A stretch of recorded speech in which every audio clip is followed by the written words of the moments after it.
Bien, bonsoir à tous. Je suis ravi de vous accueillir ce soir pour ce nouveau webinaire dédié au WeClub AgriTech, actuellement en collègue sur la plateforme WeSeed.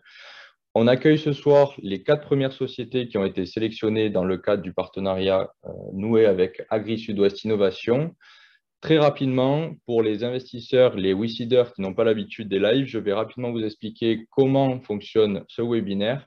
Vous aurez l'occasion tout au long de ce webinaire de poser des questions aux dirigeants des 4 premières sociétés à Agri-Sud-Ouest Innovation, mais également à WeSeed. Pour cela, vous pouvez utiliser le petit pictogramme qui est en bas de votre écran, où il est inscrit Q et R, excusez-moi. Et je me chargerai de poser ces questions à chacun des dirigeants lors de leur présentation. Je vais également vous expliquer le déroulé de ce webinaire qui aura lieu ce soir. Donc, en premier, nous vous présenterons WeSeed, que vous connaissez au moins partiellement. Ensuite, on aura une présentation de Agri Sud-Ouest Innovation, qui est le partenaire du WeClub AgriTech. Nous reviendrons sur une courte présentation du WeClub AgriTech. Et ensuite, nous accueillerons l'ensemble des dirigeants dans l'ordre, les plantations d'Acapella, Divines, Chestnut et Rosella. Voilà. À chaque fin de présentation, vous aurez l'occasion d'échanger avec les dirigeants via les questions que je poserai, je vous le rappelle. Et je laisse donc la main à Frédéric pour présenter WeSeed. Bonjour à tous, je suis ravi de vous accueillir pour ce webinaire donc dédié au WeClub AgriTech que nous avons monté en partenariat avec le pôle de compétitivité Agri Sud-Ouest Innovation. Donc je suis Frédéric Bernard, je suis business developer notamment sur les activités en lien avec l'agriculture, l'agritech. Et je vais vous faire une présentation rapide de WeSeed. Donc WeSeed est une plateforme de crowdfunding pionnière, hein, puisqu'elle a été créée en 2008.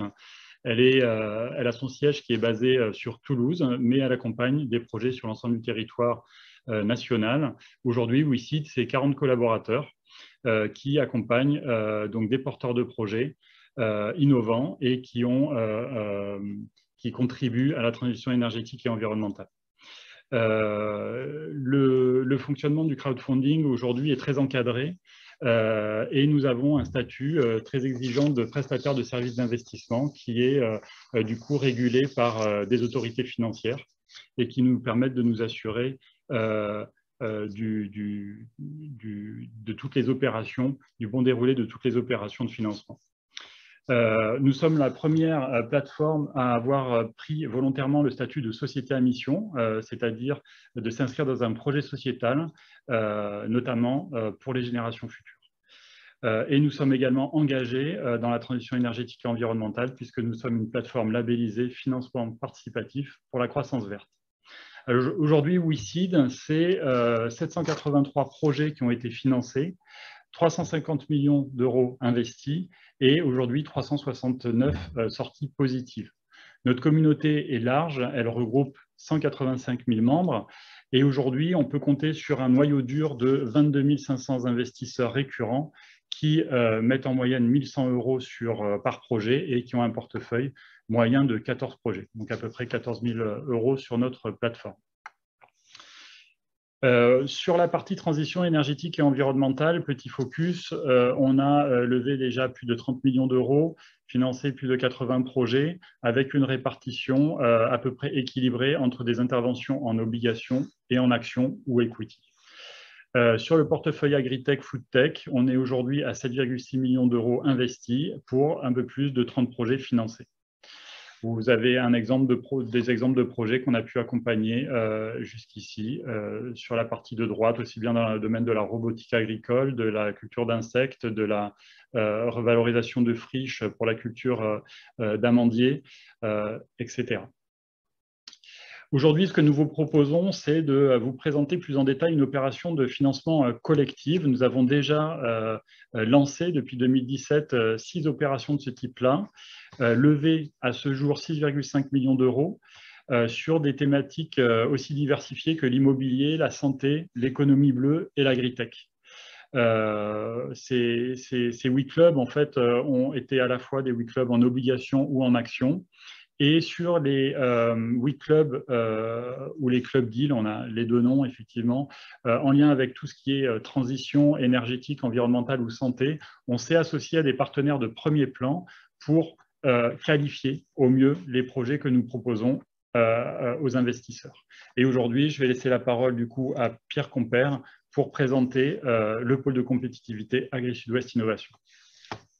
Bonjour à tous, ravi également d'être présent à ce webinaire et puis ravi de l'opération commune et conjointe avec WeSeed. Agri-Sud-Ouest Innovation, c'est avant tout une association qu'on qualifie de pôle de compétitivité, c'est-à-dire une association qui fédère des acteurs publics et privés qui agissent ensemble pour faire grandir l'innovation. Je vais vous expliquer en quelques mots quelle est notre fonction. Et pendant que les slides avancent, je vais vous préciser que très clairement le secteur agro et de l'agritech au sens général, hein, conjonction, enfin plutôt contraction de technologie et d'agriculture, est un secteur qui intéresse de plus en plus des investisseurs. Il y a un véritable enjeu que d'accompagner l'amorçage des sociétés, et donc le vocable l'agritech arrive à point nommé. Donc, comme je vous le disais, nous, on est une association qu'on a qualifiée de pôle de compétitivité. Notre mission, c'est de faire grandir l'innovation.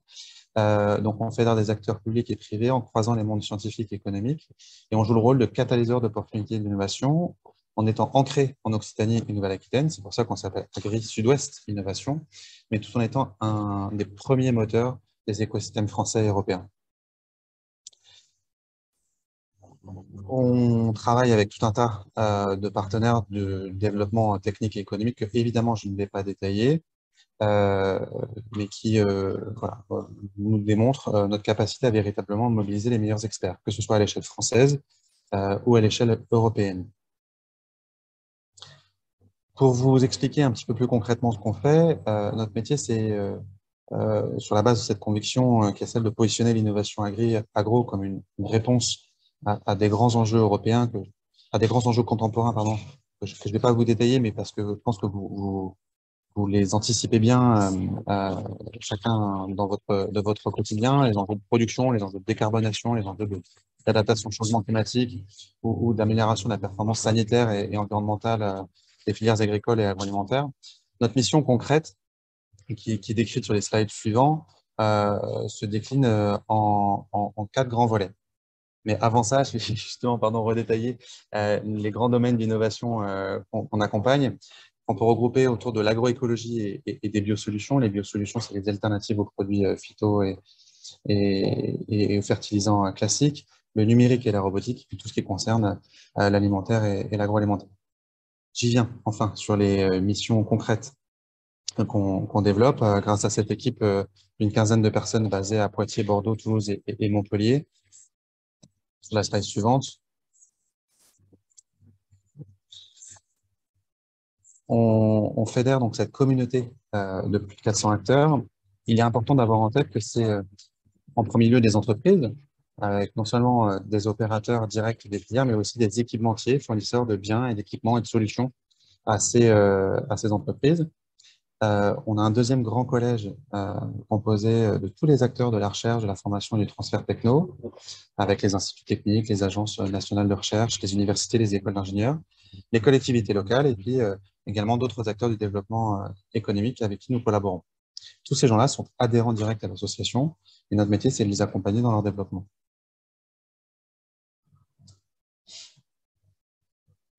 Alors, qu'est-ce qu'on fait concrètement? On y arrive enfin. On a 4 grands volets de services. Un volet réseau qui a pour vocation de générer des opportunités de business entre nos membres, au travers notamment de tout un tas d'événements. Un deuxième volet compétences qui a pour fonction d'organiser le partage de connaissances entre nos membres. On organise jusqu'à 80 événements thématiques par an. Un volet projet qui a vraiment pour vocation d'accompagner le montage et projets, la recherche de financement de projets de R&D. Et puis moi, je m'occupe du dernier volet, le volet croissance, que je vais vous détailler en 2 slides rapidement. Donc, ce volet croissance consiste en un accompagnement de dirigeants sur des questions de marketing stratégique, de business développement et de relations investisseurs. Pour la partie marketing stratégique et business développement, j'adopte un rôle d'assistance à maîtrise d'ouvrage en faisant un appui aux dirigeants dans la mobilisation d'experts conseils spécialisés. Et pour la partie relations investisseurs qui arrive juste après, il s'agit vraiment d'accompagner nos adhérents et donc la plupart des entreprises qui sont présélectionnées dans ce WeClub dans la préparation de leur levée de fonds, en les accompagnant dans l'expression de leur stratégie, la préparation de leurs documents de référence, les accompagne dans la labellisation de ces entreprises, ce qui donne des gages en termes de potentiel de création de valeur de la société.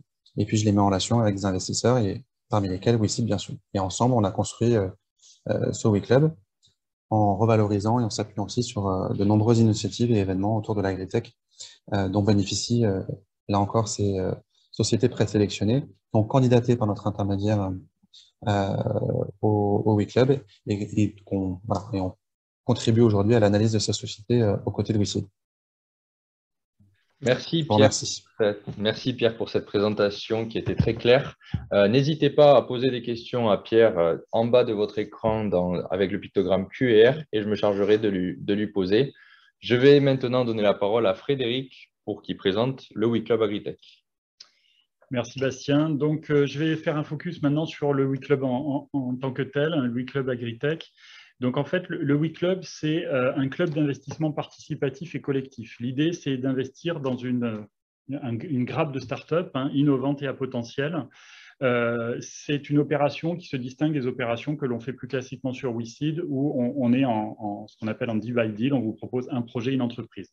Là, on vous propose des innovations un petit peu plus amont que ce qu'on a l'habitude de faire, mais on vous propose d'investir dans un ensemble d'entreprises qui vont, du coup, donc la thématique de ce WeClub, c'est proposer des innovations au service d'une agriculture durable et saine.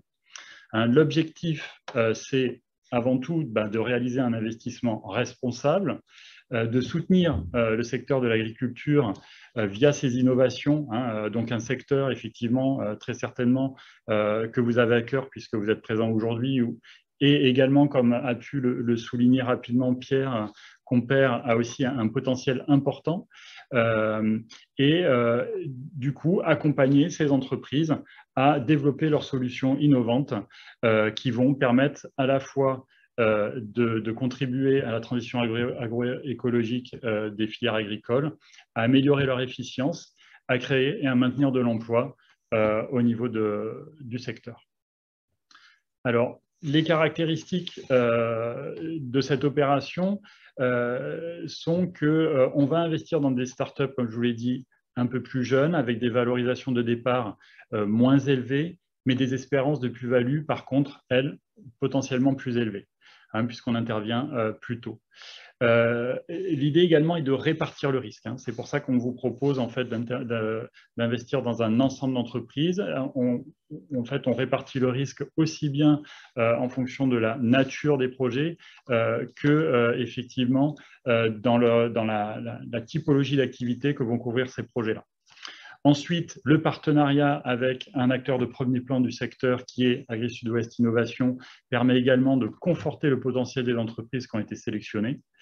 Et enfin, l'intérêt également en tant qu'investisseur, c'est de pouvoir bénéficier de dispositifs de réduction d'impôts. Alors, classiquement, quand on intervient en equity, via la réduction potentielle de l'impôt sur le revenu, mais également spécifiquement sur ces dispositifs de WeClub Agritech sur des réductions d'imposition liées à l'apport cession.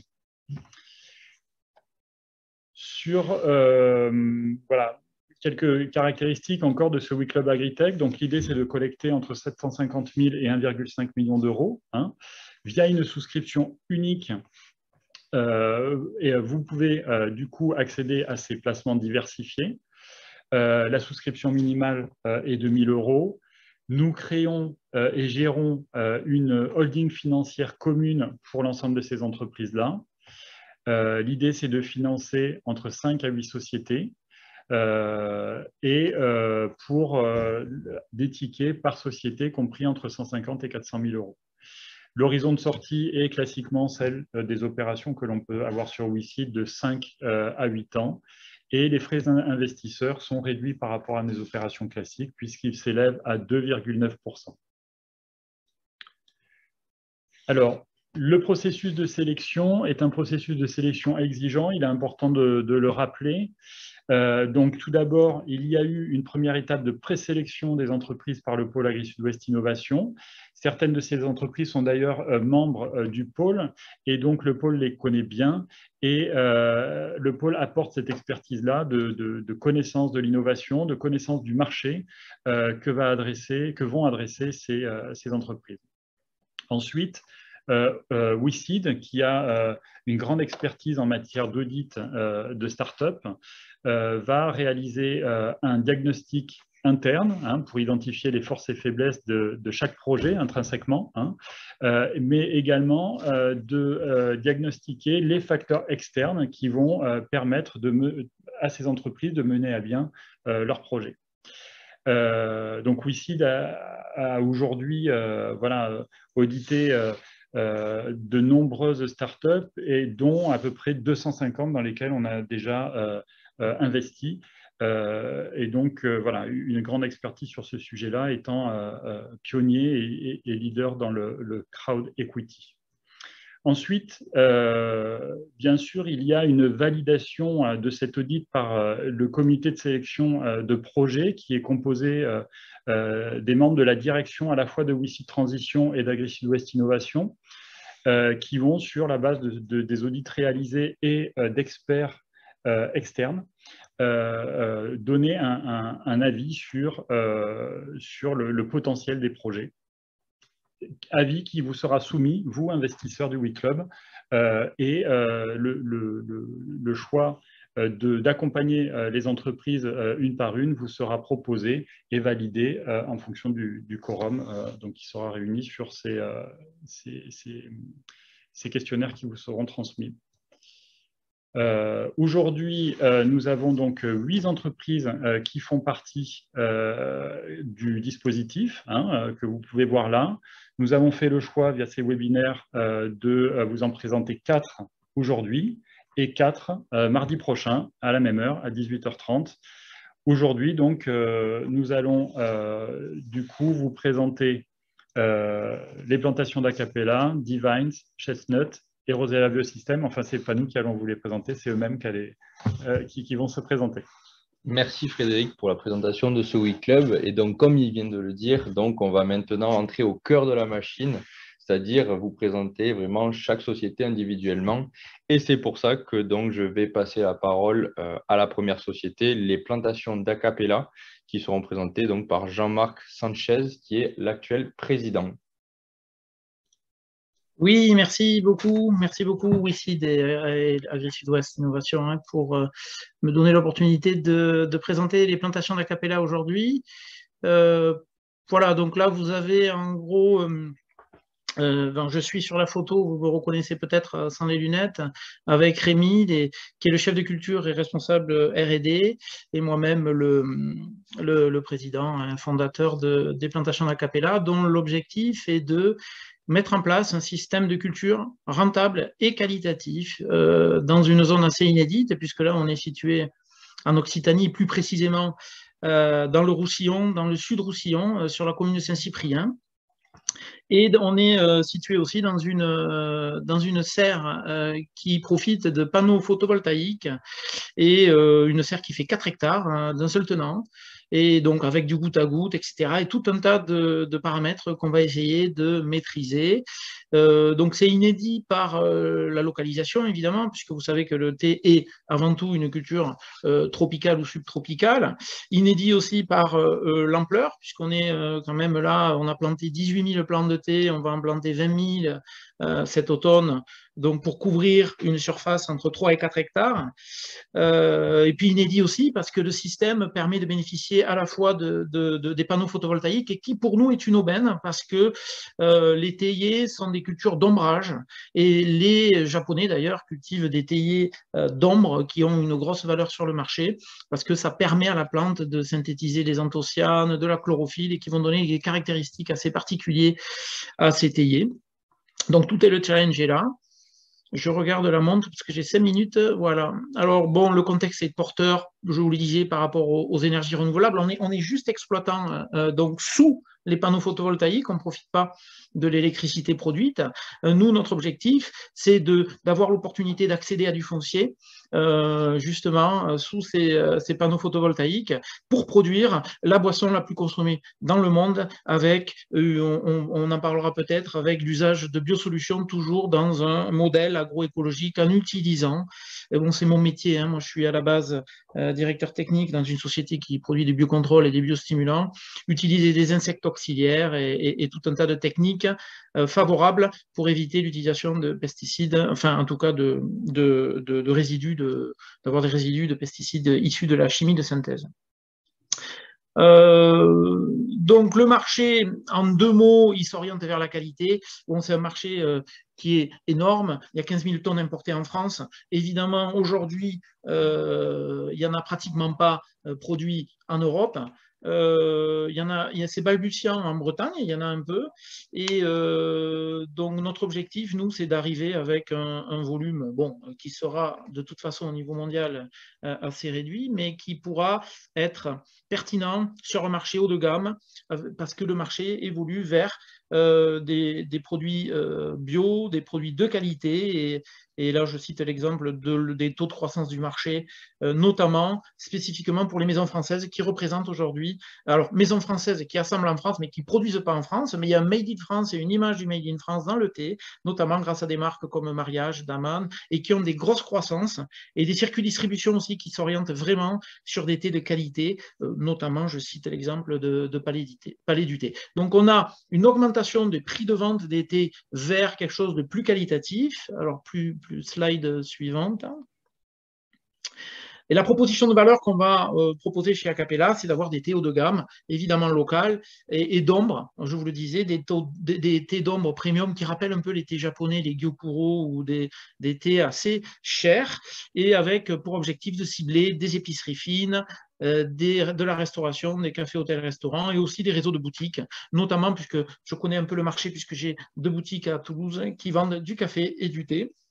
Et puis on profitera aussi d'agrotourisme, puisqu'on est sur Saint-Cyprien et on est en train de développer avec Sud-Roussillon des pistes cyclables pour développer le tourisme hors plage et la visite de nos plantations sur place avec la transformation sur place. Je vais vite, voilà. Donc, c'est une production durable. On essaie de maîtriser avec Rémi, qui a une licence de biologie végétale et que j'ai rencontré à Montpellier, à l'IRD et au CIRAD, on essaie de maîtriser tous les paramètres techniques et en utilisant, je vous disais, des produits un peu innovants. Et on s'aperçoit encore maintenant de l'efficacité de tous ces produits. Et on a un itinéraire bio avec de la fertilisation organique et une protection biologique intégrée en inoculant des insectes et des micro-organismes auxiliaires et en utilisant très peu d'eau puisqu'on est avec du paillage, du goutte à goutte dans une serre fermée pour protéger les théiers du vent notamment. On peut y aller.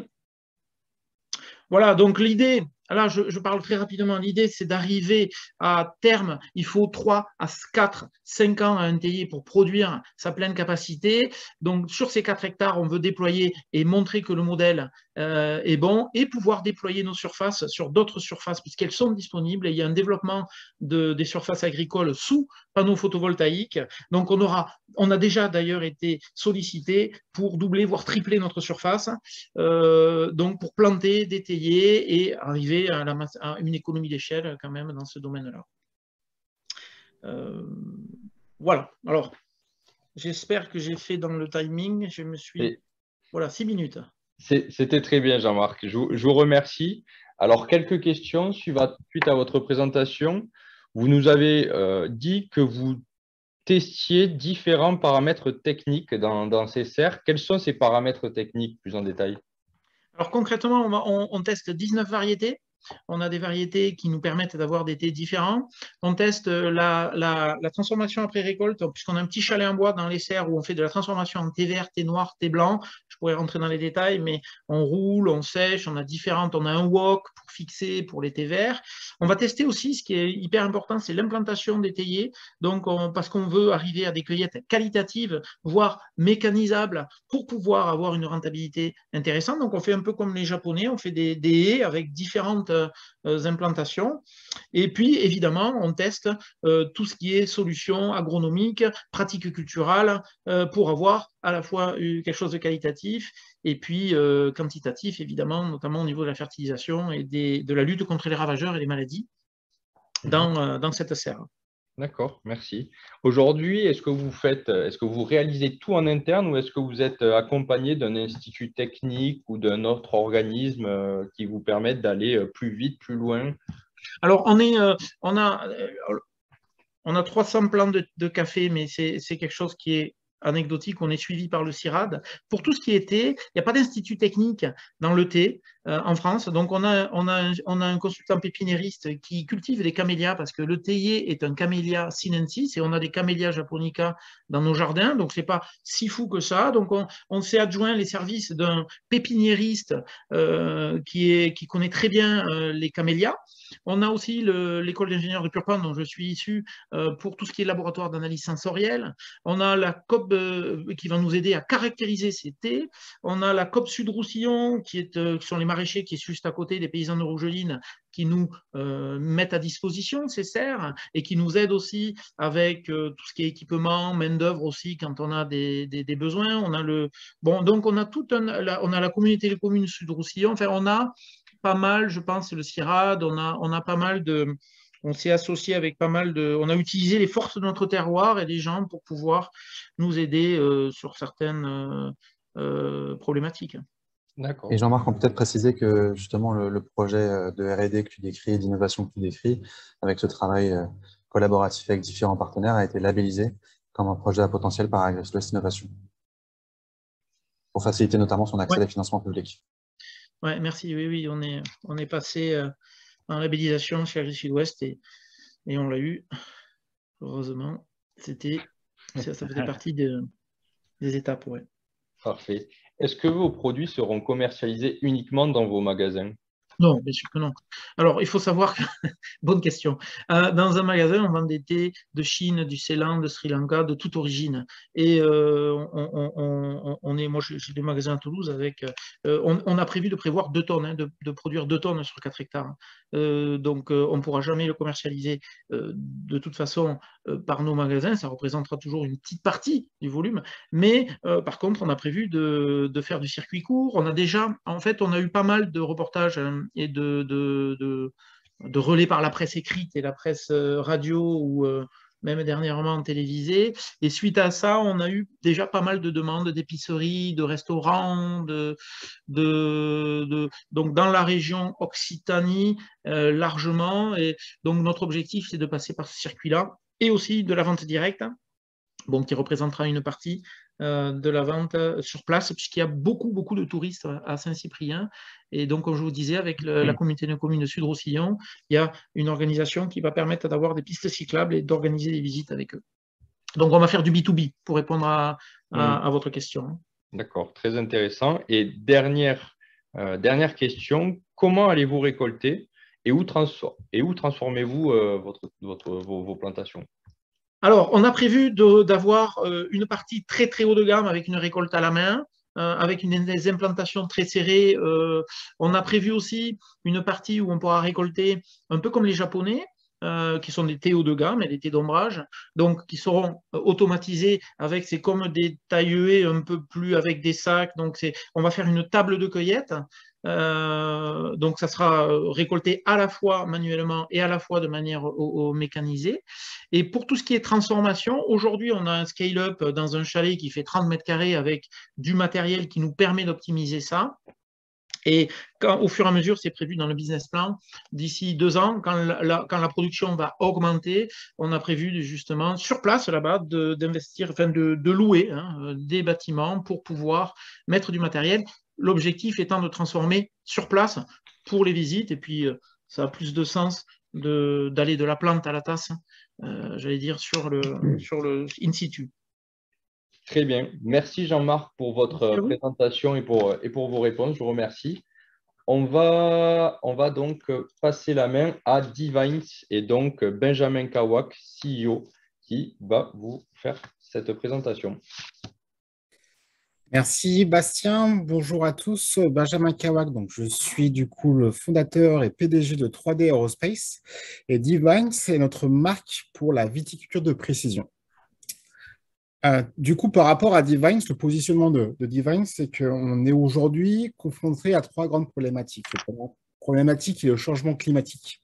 On a du coup de plus en plus d'impact aujourd'hui dans le vignoble français, européen et mondial, où on a justement soit du coup une sécheresse beaucoup plus avancée, comme on peut le voir aujourd'hui, que ce soit en Europe ou en Afrique du Sud.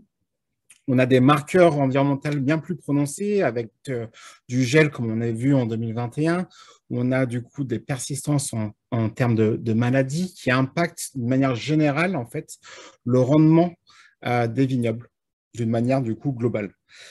D'autant plus qu'on a du coup un changement sur la gamme d'une manière politique où on a des restrictions de plus en plus strictes sur quels produits du coup chimiques on a le droit d'utiliser ou pas. Et aujourd'hui, il y a un vrai manquement sur une solution justement numérique qui permettrait de calculer et de détecter d'une manière automatique un grand nombre de maladies et de rendements. Donc aujourd'hui, par rapport à tout ce qui est anomalie dans le vignoble, où tout ce qui est calcul de rendement est fait à l'aide de l'œil humain, qui est soit très efficace, mais ne peut pas se souvenir en fait et de géolocaliser l'ensemble des informations sur plusieurs hectares. Donc il y a une vraie demande du marché avec justement un marché à conquérir. Donc, par rapport à Divine, on a du coup développé un capteur embarqué, ici en image, qui se déploie directement sur les tracteurs ou quads existants. C'est un capteur qui est équipé du coup de 7 caméras et d'une antenne de géolocalisation, donc GNSS, GPS, haute précision. Lorsque le tracteur effectue du coup, ou le tractoriste effectue le travail hebdomadaire, on vient se greffer en fait à l'outil tracteur existant pour faire une collecte d'informations visuelles géolocalisées à 30 cm de précision. Avec ces images du coup géolocalisées, on va venir informer du coup nos clients sur la présence de certaines maladies dans le vignoble, ainsi que compter d'une manière automatique les grappes de raisin vues par les caméras du capteur pour donner du coup une estimation beaucoup plus précise du rendement des vignobles français. Par rapport du coup à ces informations, ça va aider du coup à une prise de décision beaucoup plus rapide et beaucoup plus du coup complète du coup à nos vignerons, les clients, ce qui permettrait du coup une meilleure gestion sur une saison complète, mais aussi sur le choix de remplacement ou pas des parcelles pour venir augmenter le rendement. En termes de marché, aujourd'hui, à travers la marque Divine, nous visons du coup 4 segments. Le premier segment qui est le segment du coup naturel, le segment du marché de la viticulture. Donc, on traite directement du coup avec des clients vignerons, soit des vignerons indépendants ou des caves coopératives. Aujourd'hui, c'est un marché du coup qui représente entre la France, l'Italie et l'Espagne plus du 60% du marché mondial, donc il y a une forte du coup prédominance européenne sur le marché de la viticulture. On peut aussi du coup exporter nos cartes du coup à travers nos caméras et la géolocalisation. On fait des cartes digitales haute précision et ces cartes peuvent être utilisées du coup par des acteurs du milieu de la viticulture de précision tels que des drones ou tels que des robots qui peuvent utiliser du coup cet élément de carte intégré à leur solution technologique. On peut aussi du coup avoir un intérêt assez certain pour travailler avec des groupes d'assurance agricole qui viendront du coup visualiser et compter d'une manière beaucoup plus précise le manque de rendement suite à un événement de climat tel qu'une tempête ou un gel. Et enfin, grâce à ces cartes, on peut venir aussi renforcer le marché de l'onotourisme en donnant du coup ces cartes qui peuvent venir du coup être en support de visite, d'explication du coup pédagogique du vignoble français. En termes de champ d'expertise, du coup, à l'intérieur de l'entreprise, on maîtrise l'ensemble du coup de la chaîne d'information, que ce soit du coup le développement de notre récepteur, donc de notre boîtier connecté intelligent.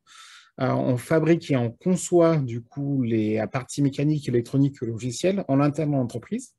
On développe aussi tout ce qui est application smartphone, application web qui nous permet en fait d'envoyer les cartes à nos clients et d'interagir entre la technologie et du coup utilisateur client final. Donc, tout ce qui est éléments graphiques, charte graphique, tout ce qui est éléments ergonomiques est développé en interne. Et enfin, tout ce qui est partie d'intelligence artificielle post-traitement des informations, on développe du coup nos algorithmes de machine learning en interne. En termes du coup de stratégie de prix, on est sur une location en fait de notre boîtier connecté. On n'a pas vocation à vendre en direct le boîtier connecté, mais on est sur un abonnement du coup annuel sur une saison à 1 800 € sur le boîtier, déployé du coup directement dans le domaine viticole sur l'ensemble de la saison. Et ensuite, en fonction en fait des besoins de nos clients, on a développé un certain nombre de services. Détection des pieds manquants, estimation du coût de rendement, gestion du coût d'équipe, cartographie 2D. Et en fonction de besoins, du coup, le client va s'abonner à différents services. Et ces services-là, du coup, sont facturés à l'hectare à l'année. Au fur et à mesure, en fait, de développement de la feuille de route de Divines, on va venir, du coup, rajouter, en fait, des services qui nous permettra d'élargir notre catalogue, du coup, de propositions à nos clients. En termes de développement, aujourd'hui, on a du coup un premier prototype du coup, au sein de l'entreprise. On a signé nos premiers clients du coup payants pour la campagne de 2022. On a fait du coup l'introduction au public de notre technologie lors du CITEVI 2021 à Montpellier, où on a reçu un accueil très positif, que ce soit des vignerons français, européens, voire mondiaux. Donc, le but pour l'année 2022, c'est du coup d'envoyer ces prototypes pour faire une estimation de rendement courant août, septembre, octobre dans les 4 coins de France, parce que nos clients sont aussi bien présents en Alsace que dans la région bordelaise, que dans la région méditerranéenne. Donc, le but est aujourd'hui d'acquérir du coup de l'expérience terrain pour développer par la suite du coup des nouveaux services et de venir du coup avoir plus de commercialisation de nos produits. Voilà pour la présentation du coup de Divines. Notre site internet du coup est fonctionnel. Si vous avez des questions, n'hésitez pas. Merci Benjamin pour cette présentation.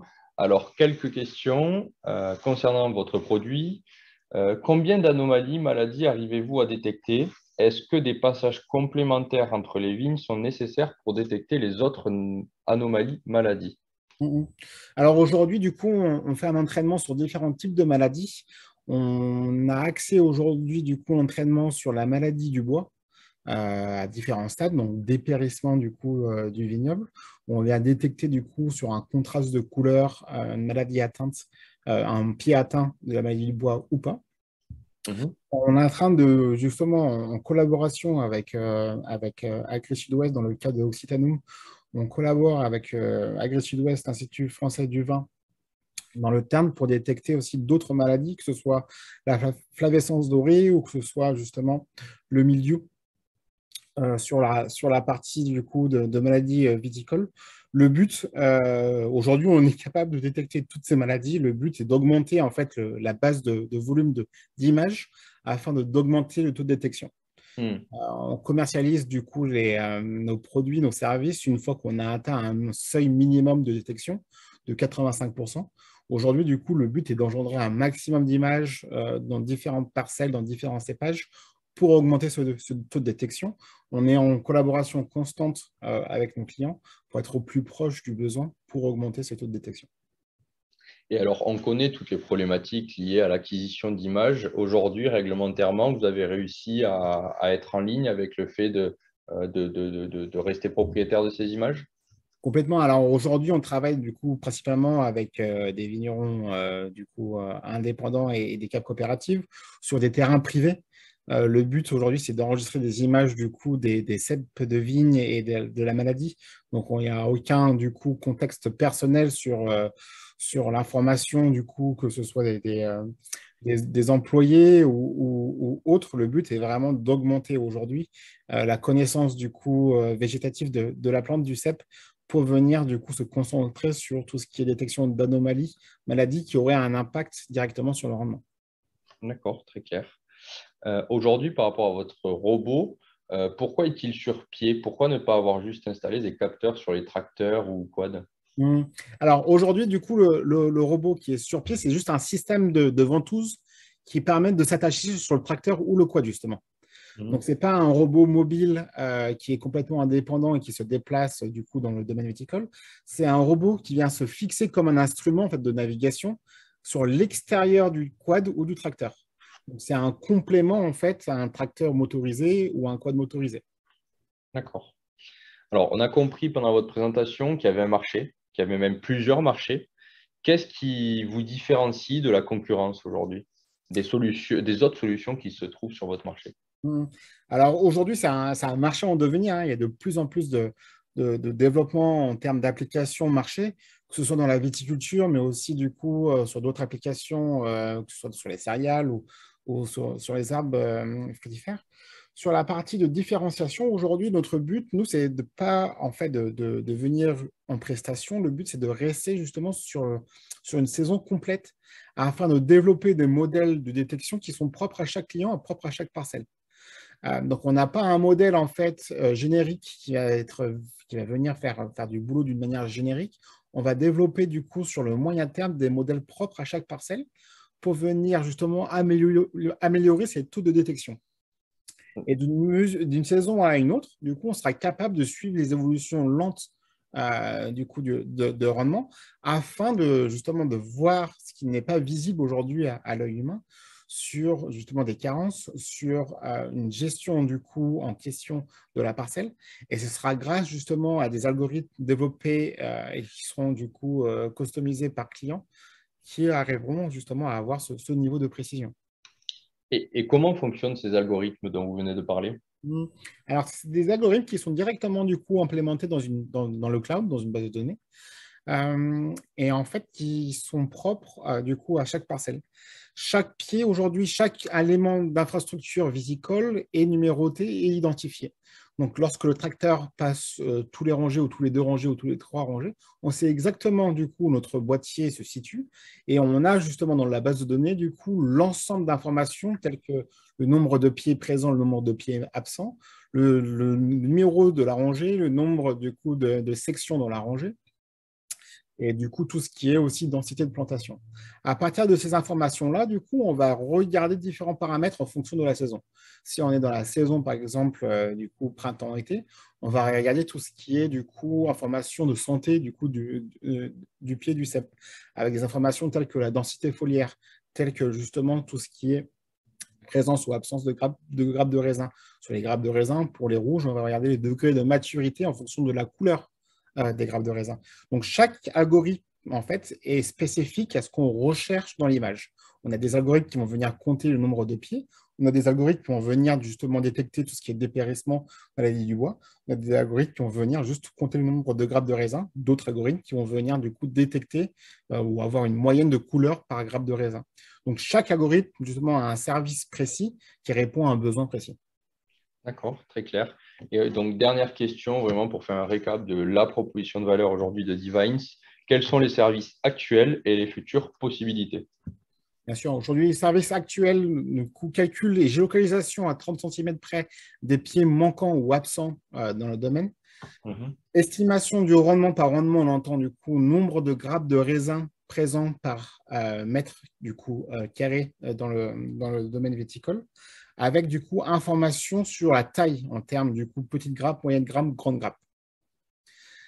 Détection du coup de certaines maladies, du coup maladies du bois. En devenir, du coup, on va venir implémenter d'autres maladies, donc du coup ce qu'on disait, mildiou, flavescence dorée. Et on va venir aussi, du coup, implémenter des modules de gestion afin de calculer, en fait, le rendement sur plusieurs saisons pour déterminer, du coup, l'évolution naturelle de la parcelle en fonction, en fait, des éléments extérieurs tels que le climat, tels que le dépérissement, tels que la météo. Parfait. Merci Benjamin pour votre présentation et vos réponses. Merci, Bastien. Merci. On va donc passer désormais à la présentation de Chestnut par Christian Magro et Charles Monteux. Bonjour à tous. Donc, Chestnut, alors pour faire très court dans ce que l'on fait, en fait, notre activité, c'est de mettre des biomolécules d'intérêt sur le marché. Et toutes ces biomolécules, en fait, sont des produits qu'on va extraire de coproduits de l'agriculture. Donc, je vais vraiment démarrer par un petit focus sur pourquoi l'arboriculture. Donc, l'arboriculture, ça représente une toute petite part finalement des terres cultivées agricoles en France. Mais par contre, c'est des cultures qui sont extrêmement importantes. Alors, en plus, évidemment, de la production fruitière, mais c'est également des cultures qui maintiennent une activité dans des territoires. Et donc, vraiment, on est sur des cultures qui sont transmises de génération en génération, donc vraiment quelque chose qui est très implanté au niveau territoire. Et leur pérennisation est aussi très importante puisque ce sont des surfaces agricoles sur lesquelles on peut vraiment faire pousser difficilement d'autres choses que des arbres fruitiers, puisqu'on est sur des parcelles plutôt petites qui ne conviennent pas du tout à des grandes cultures. Là, je viens des sujets un petit peu d'actualité. La production fruitière, elle est évidemment très dépendante. On parle beaucoup d'agriculture, on est sur les mêmes choses, sur évidemment les aléas climatiques. Là, on vient de passer 2 années où on a eu du gel sur les fleurs des arbres fruitiers. Évidemment, tout ce qui est bio-agresseur, donc tous les ravageurs qu'on peut imaginer entre les insectes, les champignons et les microbes. Et autre chose d'actualité, le prix des intrants phytosanitaires, et ça c'est un vrai sujet, et évidemment les prix du marché. Donc, pour produire tous ces fruits, ce que l'on a constaté, en fait, c'est que le geste technique génère énormément de biomasse, donc de coproduits. Ces gestes techniques vont consister à tailler des rameaux, donc à générer du bois de taille. On éclaircit les fleurs sur un arbre fruitier, on peut récupérer des feuilles. Il y a également des fruits, soit parce qu'ils ne vont pas être très jolis, soit parce que c'est ce qu'on appelle les fruits d'éclaircissage qui sont récupérés verts, en fait, vont être récoltés. Et cette biomasse, aujourd'hui, est laissée en champ, détruite et très rarement valorisée. Donc, slide suivant, s'il vous plaît.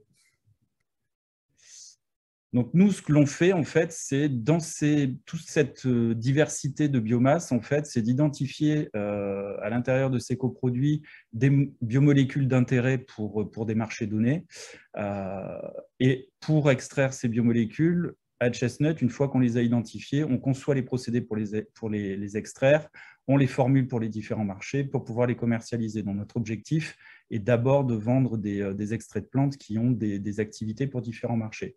Là, je vais citer l'exemple d'une grande famille phytochimique qui s'appelle les polyphénols. Vous devez en entendre parler, c'est tous les produits qui ont des propriétés antioxydantes, antivirales, antimicrobiennes, toutes ces choses-là. C'est une grande famille de molécules, puisqu'il y a près de 300 000 molécules différentes dans la nature qu'on peut extraire. Et on a vraiment centré dans le démarrage de Chestnut, puisqu'on existe depuis juin 2020, donc on a démarré plutôt par cette famille très vaste qui nous permettait également d'accéder à un marché assez important, puisqu'on estime le marché de cette famille de molécules qu'on appelle les polyphénols à 1,5 milliard d'euros par an, avec une croissance très régulière, puisque si vous regardez les marchés qui consomment finalement ces biomolécules d'intérêt, c'est des marchés qui sont très liés à la consommation, donc tout ce qui est évidemment alimentaire, dans les boissons et le food de manière générale, beaucoup dans les cosmétiques et les compléments alimentaires, et ça c'est des choses qui sont au-delà de 5 à 10% de croissance par an aujourd'hui, puisqu'on va amener des produits naturels dans ces marchés-là, donc c'est vraiment une croissance énorme. Et dans la toute petite partie autre, c'est une chose qui va beaucoup se développer, puisque c'est là-dedans qu'on va trouver des produits de biocontrôle. Donc à Capella, on a parlé un petit peu, mais donc on est vraiment dans l'idée de développer et d'utiliser ces molécules-là, en particulier par leurs propriétés antimicrobiennes, par exemple, en fait, pour substituer ces molécules-là à des produits phytosanitaires d'origine de synthèse chimique, on va dire. Voilà, slide suivant.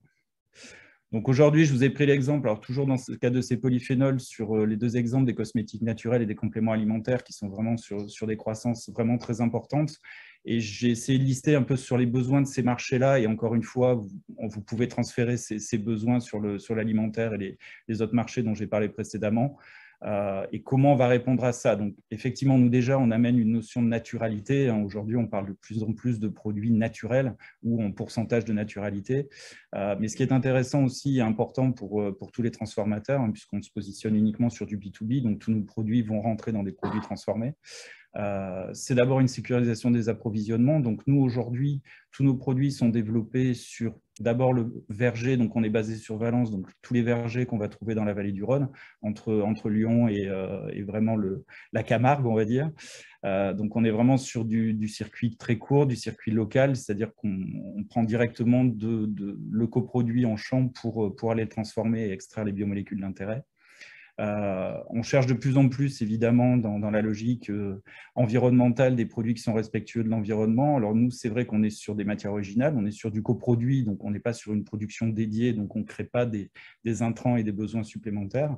Et tous les procédés que l'on développe pour extraire ces molécules répondent à des règles de ce qu'on appelle l'éco-conception. Donc, c'est vraiment d'imaginer des procédés qui seront le plus économes en termes d'énergie et de consommation de produits. Et puis, évidemment, de déchets et d'impact sur l'environnement. La traçabilité aussi pour la sécurité alimentaire, c'était un peu un sujet dans l'actualité dernièrement. Donc, tout ce qui est cosmétique et alimentaire, la réglementation à ce niveau-là sont assez proches.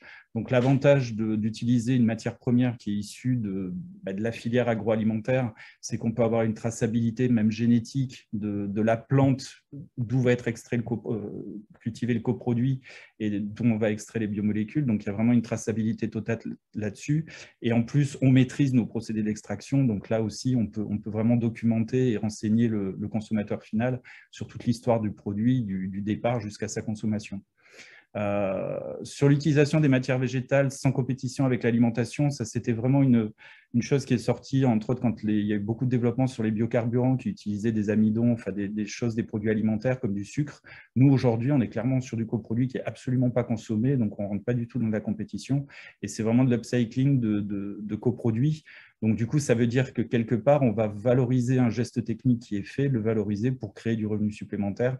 Donc on rentre pas en compétition, mais on amène des revenus complémentaires aux arboriculteurs avec lesquels on travaille. Donc aujourd'hui, notre façon de travailler, j'en ai déjà un petit peu parlé, mais pour aller très très vite, toujours focalisé sur le marché des cosmétiques et des compléments alimentaires. Nous, notre travail, c'est quoi? C'est de détecter une disponibilité de matières premières pour commencer sécuriser une filière d'appro en matières premières, identifier dans ces matières premières s'il y a des biomolécules d'intérêt, puisque parfois, il n'y en a pas. Tout le végétal n'est pas valorisable.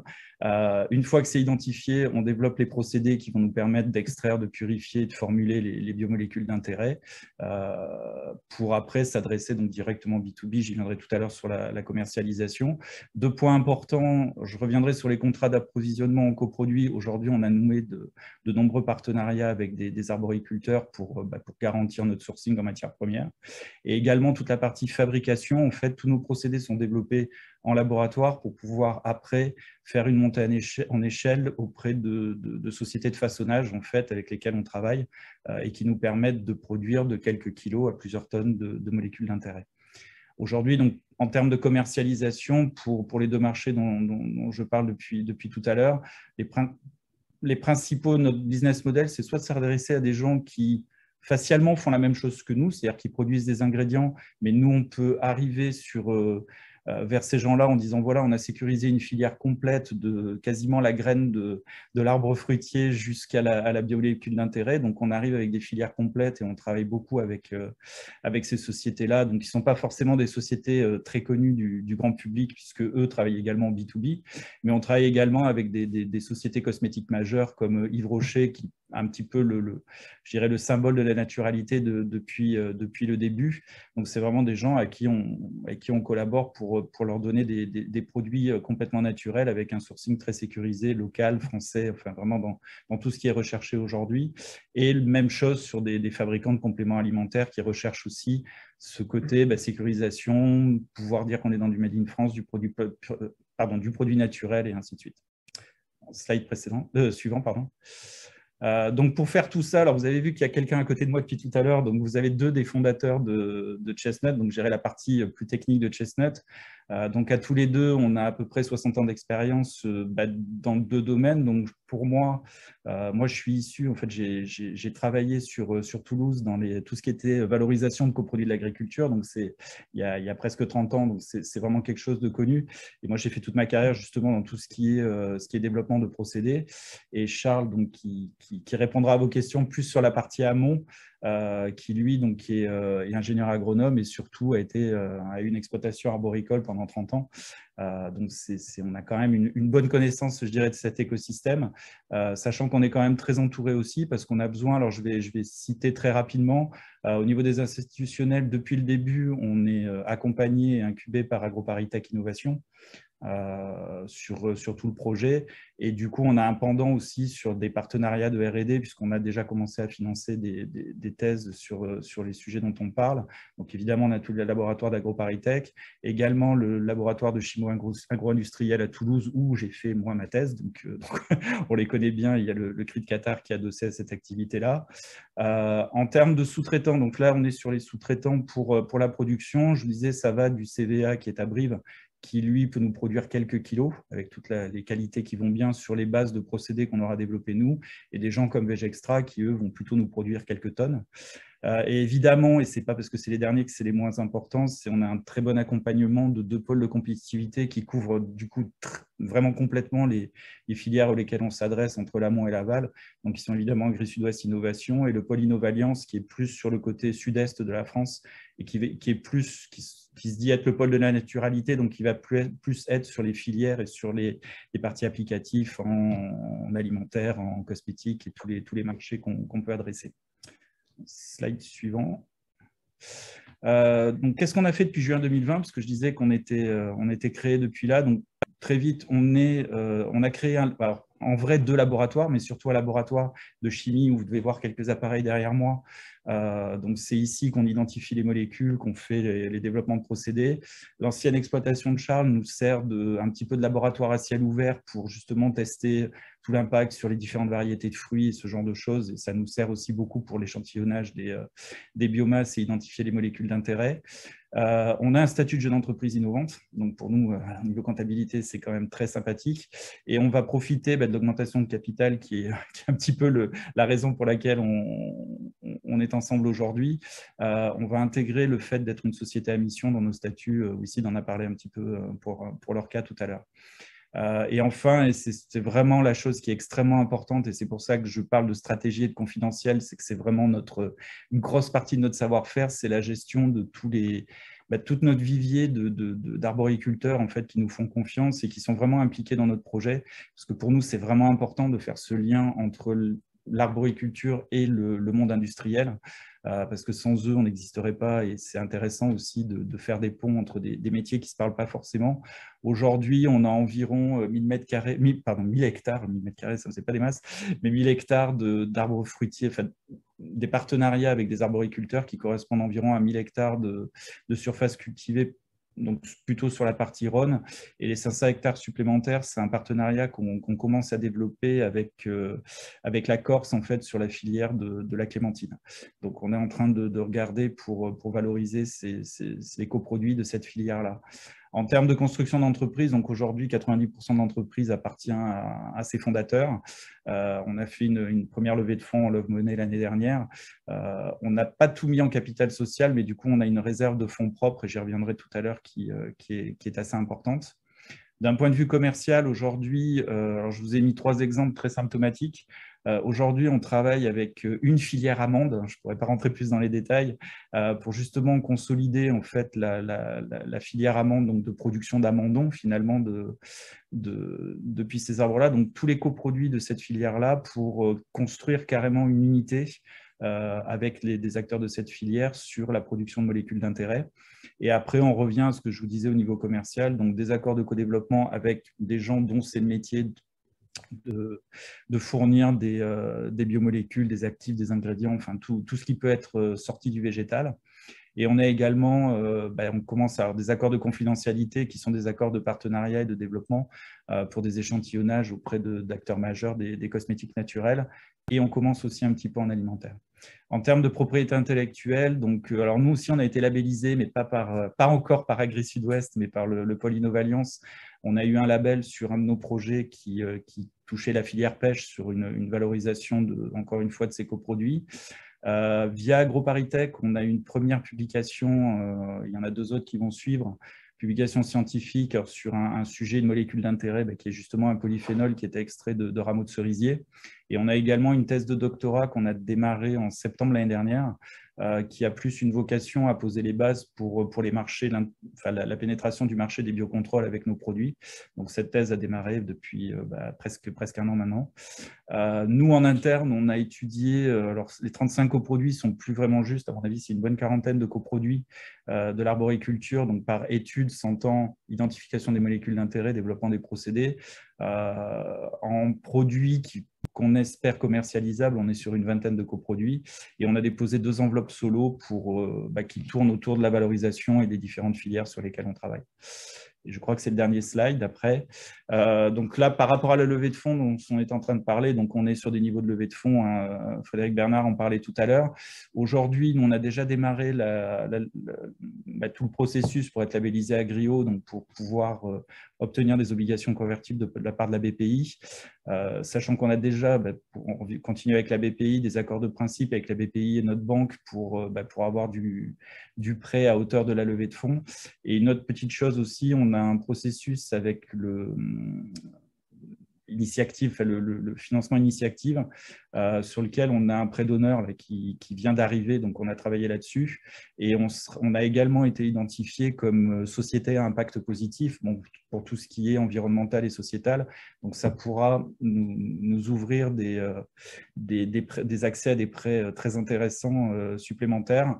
Et deuxième chose, donc je reviens à ce que je disais, nous, tous nos actionnaires et nous, en tant que fondateurs, on est prêts à remonter les 120 000 € de nos comptes courants sur le capital social. Et on a également AgroParisTech Innovation qui nous a proposé de rentrer dans notre capital aussi. Donc, on a dit oui après une seconde de réflexion, parce que ça va évidemment nous aider à vraiment asseoir le caractère très innovant de notre entreprise, qui garantit le statut de jeune entreprise innovante et tous les avantages liés au CIR. Donc, pour nous, financièrement, c'est vraiment une chose qui est extrêmement importante pour la viabilité de notre entreprise. Cette levée de fonds, alors je ne vais pas rentrer dans les détails, je n'ai pas regardé au niveau durée, mais je pense que j'arrive bien aux 7 minutes là-haut. Donc, au niveau des actions liées à cette levée de fonds, et pour faire une petite roadmap, nous, aujourd'hui, on a besoin effectivement de trésorerie pour améliorer et renforcer d'un point de vue humain et matériel toute la partie identification de biomolécules d'intérêt, tous les tests applicatifs et toutes les études procédées et formulation de ces biomolécules. Donc ça va vraiment être investi là-dedans, et également dans cette idée de toujours financer de la R&D pour préparer les biomolécules qui nous permettront d'adresser des nouveaux marchés sous horizon entre 3 et 5 ans, on va dire, pour faire ça. Et c'est vraiment le cas du biocontrôle dans ce qu'on a démarré. Et c'est également de consolider aussi évidemment l'action commerciale et toute la construction de partenariats. Alors, je parlais de la nouvelle filière avec laquelle on travaille encore sur la partie agrumes, mais l'idée, c'est d'aller chercher des pruniers en région toulousaine et d'imaginer ça, sachant que si on regarde à long terme, l'idée, c'est vraiment de garder la partie scientifique sur Valence et après vraiment de créer des filières très locales en fonction des différents sourcings en arboriculture. Et je crois que j'en ai terminé. Voilà. Et je vous remercie. C'est parfait. Merci beaucoup, Christian. Du coup, là, quelques questions. Aujourd'hui, quel est le revenu à l'hectare que peut représenter la valorisation des coproduits? Je vais laisser Charles répondre, là, du coup. Ouais. Bonjour. Donc, le revenu, nous, on sélectionne les cultivars qui ont du fort potentiel, et à partir de là, on peut extraire soit un seul produit ou divers produits. Donc, à minima, ça peut être de 1000 hectares, de 1000 € à l'hectare jusqu'à 10 000 € à l'hectare. Voilà, pour une parcelle à fort potentiel. D'accord. Et alors peut-être une question qui se relie à la précédente. Comment identifiez-vous les coproduits arboricoles qui contiennent des molécules d'intérêt? Est-ce que vous testez toutes les possibilités ou vous avez le moyen de vraiment cibler? Ouais. Alors déjà, pour le sourcing, Charles vérifie, parce qu'une chose qu'il faut voir en extraction végétale, c'est qu'on doit engager énormément de biomasse pour extraire finalement très peu de molécules, sachant que le reste de biomasse est renvoyé au niveau amendement organique essentiellement. Après, pour identifier, c'est un gros travail de littérature scientifique. Là, on est purement dans du projet R&D. Donc, il y a une littérature scientifique déjà sur ces sujets-là qui nous permet de nous guider. Après, c'est la joie de la recherche. On essaye, ça marche pas. On a des bonnes ou des mauvaises surprises. Mais après, encore une fois, la phytochimie est quand même un domaine qui est quand même assez connu. Il y a une très, très, très, très grosse littérature scientifique qui est consultable et qui est trouvable. Après, on sait qu'en fonction de ce que disait Charles, en fonction d'un cultivar ou d'une variété, on va avoir des modifications, pas forcément de la phytochimie, mais des quantités qu'il y a dedans. Donc un pêcher qui, d'une certaine variété, ne sera pas intéressant par rapport à une autre variété, et pourtant on reste dans les pêchers. Donc ça, c'est très, très lourd. C'est pour ça que quand je parlais d'investir dans le laboratoire et dans les facultés de construire beaucoup de travail au niveau identification des molécules, ça prend beaucoup de temps, c'est beaucoup de travail, c'est très répétitif. Là, on est vraiment sur des sujets d'expérimentation qui sont assez lourds en R&D. Mais ça se fait. Très clair. Concernant la partie réglementaire, est-ce que vous avez besoin d'autorisation particulière pour commercialiser les molécules à potentiel que vous avez identifiées? Alors aujourd'hui, si je me réfère aux cosmétiques et aux produits de santé, on va dire bien-être de manière générale, alors il y a deux réponses à ça. C'est que si on travaille effectivement avec des gens dont c'est le métier de mettre des biomolécules ou des ingrédients sur le marché, c'est un peu pour s'affranchir de ces aspects réglementaires qui pour une start-up peuvent être assez lourds au niveau financier, parce que ça peut être assez gros. Donc du coup, de travailler en collaboration avec des gens qui vont après mettre vraiment les produits sur le marché sous leur marque. C'est pour ça qu'on est parti sur ce domaine-là. Après, en fonction des marchés, vous imaginez que sur le biocontrôle, le réglementaire, ça va être énorme, donc on n'ira pas en direct.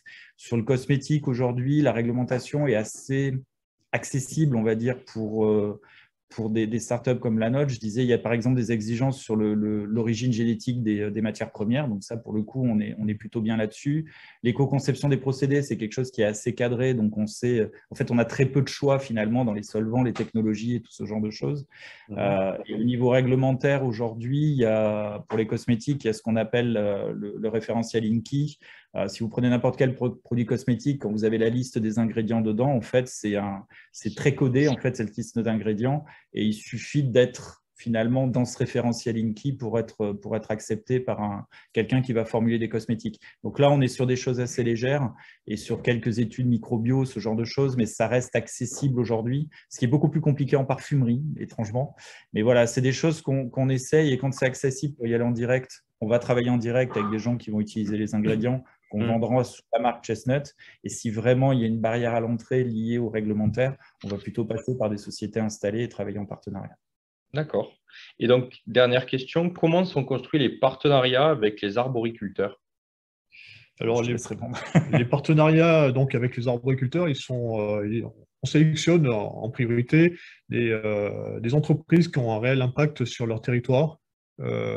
Donc qui sont engagés dans des mesures agroécologiques, bien sûr. Ils peuvent être certifiés AB ou non, mais nous, ce qui est important aussi, c'est qu'on sélectionne ces entreprises qui ont une succession, il y a un intergénérationnel dans l'entreprise même. On veut qu'il y ait une durabilité de l'outil de travail de l'entreprise. Donc ça rentre en jeu. On sélectionne ensuite des entreprises qui peuvent être dans des IGP, dans lesquels on sait que traditionnellement, il y a un gaspillage de produits actuellement. Donc, il y a besoin de revalorisation. Et voilà, ce sont les principaux axes sur lesquels nous sommes, en fait. Et des entreprises qui sont réellement implantées sur leur territoire, voilà, je répète. Et pour compléter peut-être sur l'aspect contractuel, le lien contractuel qu'on a avec ces partenaires-là, aujourd'hui, on est dans un contrat d'approche, je dirais, assez classique. Mais effectivement, avec cette présélection où on veut, ça rentre aussi, j'ai pas, parce que le temps est compté, on n'est pas rentré là-dedans, mais je dirais que dans Chestnut, on essaye de donner un petit peu un sens à notre activité. Donc c'est vrai qu'il y a beaucoup d'humains finalement dans les sélections de nos partenaires, y compris au niveau scientifique ou autre. Après, on est sur des contrats d'appro, c'est-à-dire que nous, l'objectif de Chestnut, c'est finalement le moyen, c'est de vendre des extraits des biomolécules d'intérêt.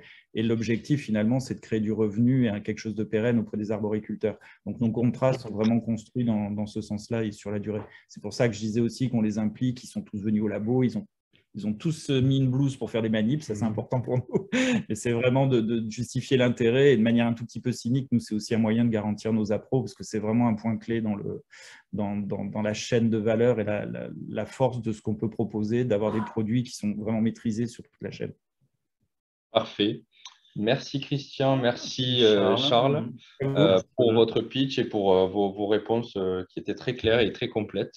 On va donc passer à la dernière société de ce premier live qui est Rosella Biosystem et qui sera présentée par Adnan Nemri qui est CEO. Bonsoir à tous et merci pour l'opportunité de présenter un peu notre activité. Donc, à Rosella Biosystem, notre raison d'être, c'est d'aider les agriculteurs à réaliser leur meilleur fourrage. Slide suivant, s'il te plaît.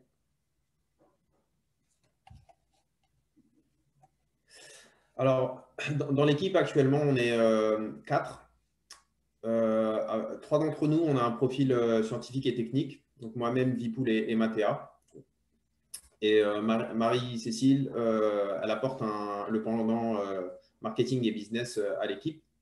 Et notre identité d'entreprise, on est à mi-chemin entre une entreprise de biotechnologie et une SaaS, c'est ce qu'on appelle une entreprise du cloud, donc qui fabrique des logiciels. Et on a cette double compétence et ça définit un peu le produit et le service qu'on veut développer. Slide suivant. Donc l'historique de l'entreprise, c'est on a eu l'idée de la technologie en 2018.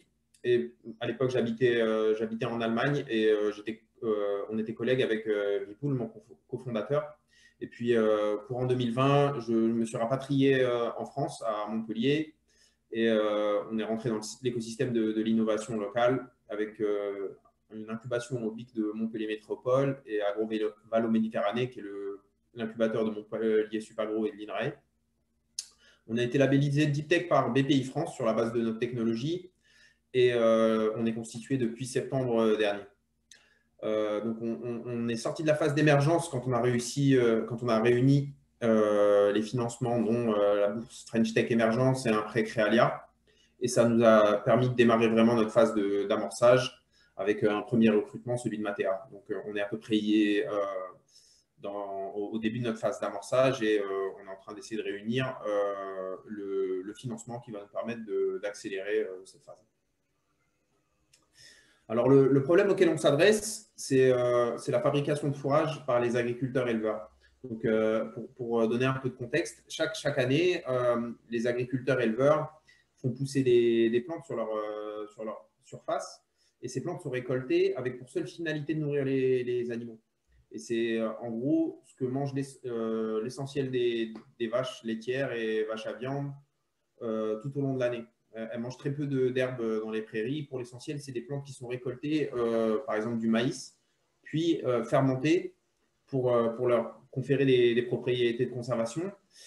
Et les agriculteurs font ça en gros une fois par an. Et donc, c'est un processus qui est assez compliqué parce qu'il dépend énormément de paramètres.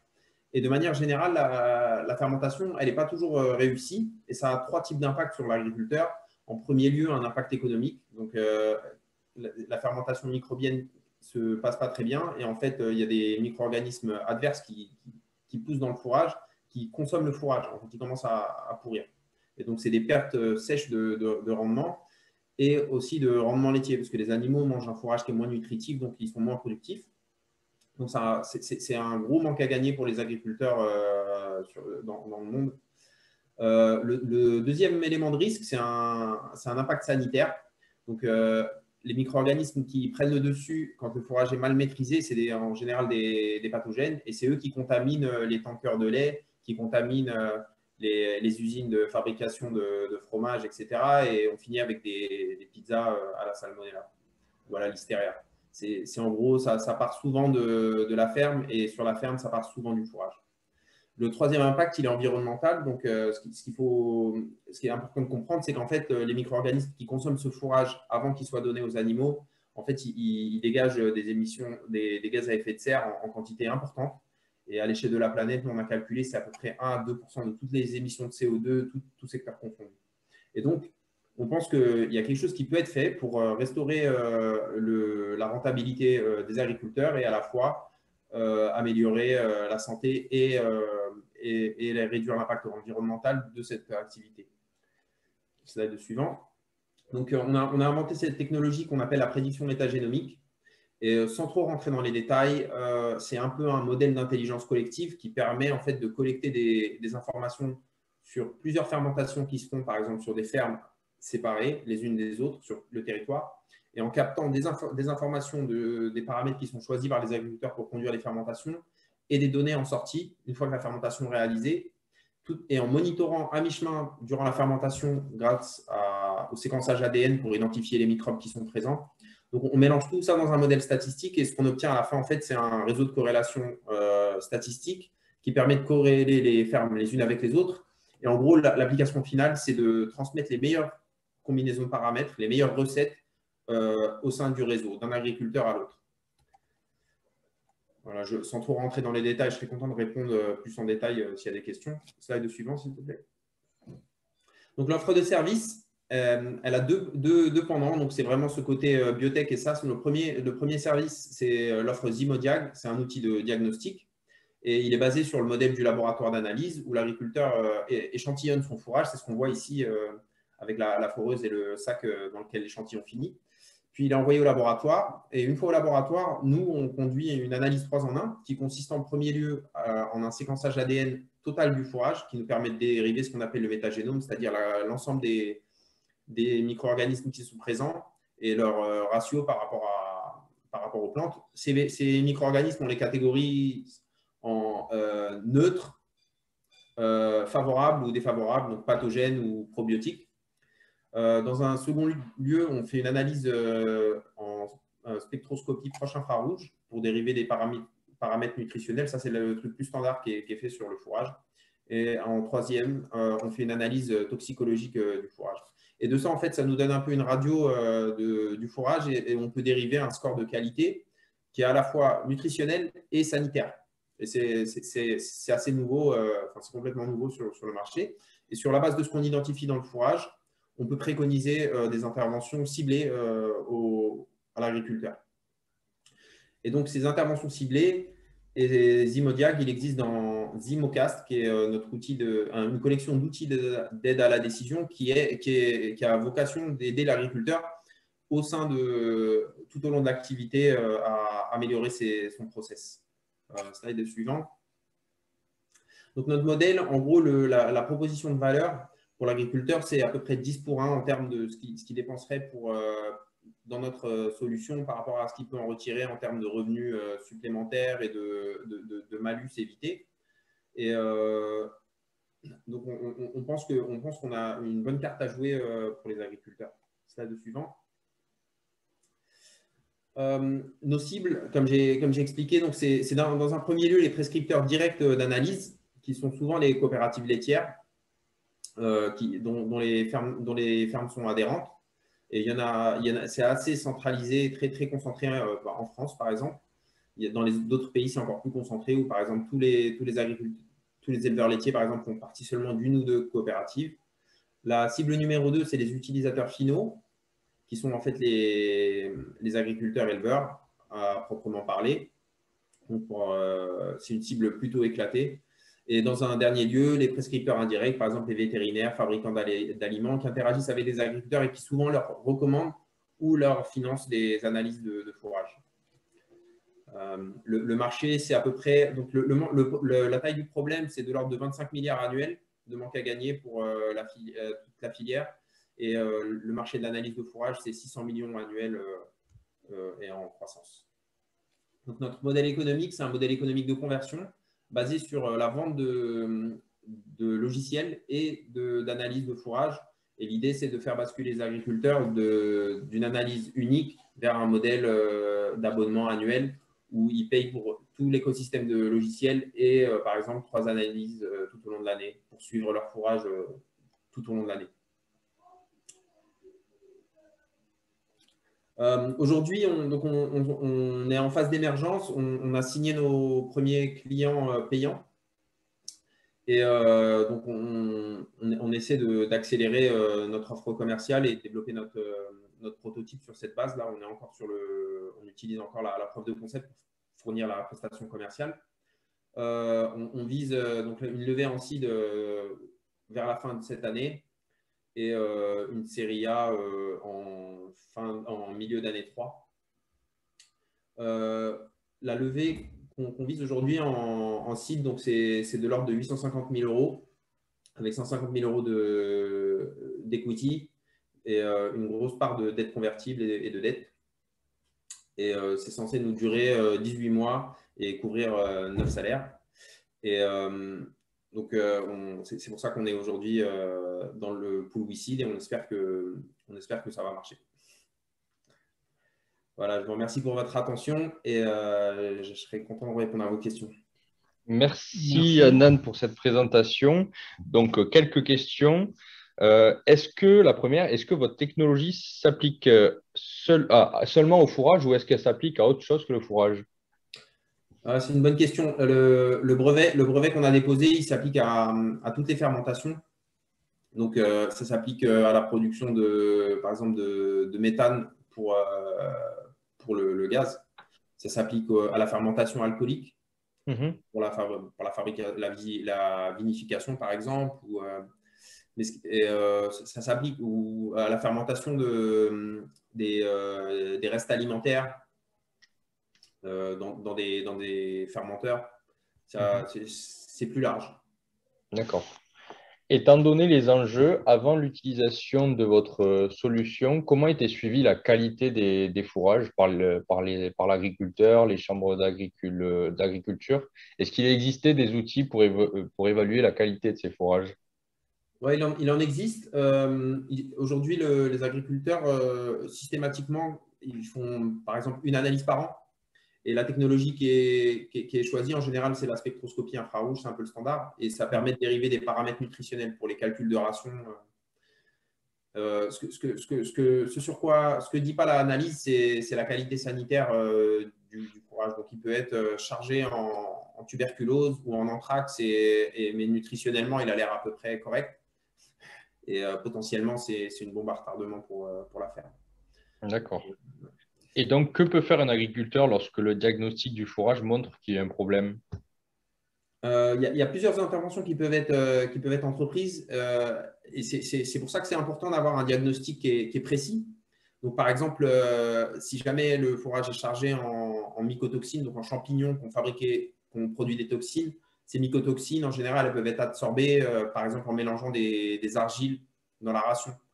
Si jamais on a détecté beaucoup de listeria ou de salmonella, on peut agir, par exemple, en réduisant le pH du silo à l'ouverture, en rajoutant, par exemple, de l'acide formique ou du vinaigre, tout simplement. Il y a plusieurs interventions ciblées qui peuvent être choisies. Si jamais, là, par exemple, le fourrage, on a détecté de l'anthrax ou du botulisme, il faut le jeter. Ça va dépendre de ce qui a été détecté. D'accord. Et est-ce qu'il y a des moyens de plutôt prévenir que guérir, en fait? Ouais, donc ça, c'est vraiment le cœur de la prédiction métagénomique. L'idée, c'est en fait d'aider les agriculteurs à optimiser leurs paramètres en amont. Ouais, donc de choisir, en fait, de tester, de jouer dans l'application et de simuler. Si je fais ça comme ça et ça comme ça et ça comme ça va se passer moyennement bien. Et donc, les conseiller et dire, peut-être qu'il faut passer plus de temps avec le tracteur sur le silo à faire des allers-retours parce qu'au final, ça va payer. L'idée, c'est d'agir en amont avant que les pertes et les dégâts soient observés. D'accord. Et donc, vous parliez tout à l'heure de 1 à 2% des émissions de CO2. Au-delà déjà sur ces 1 à 2%, est-ce que votre technologie va permettre de réduire ce 1 à 2%? Et ensuite, quel autre impact environnemental peut avoir votre technologie? Alors, les 1 à 2%, c'est des pertes évitables. D'accord.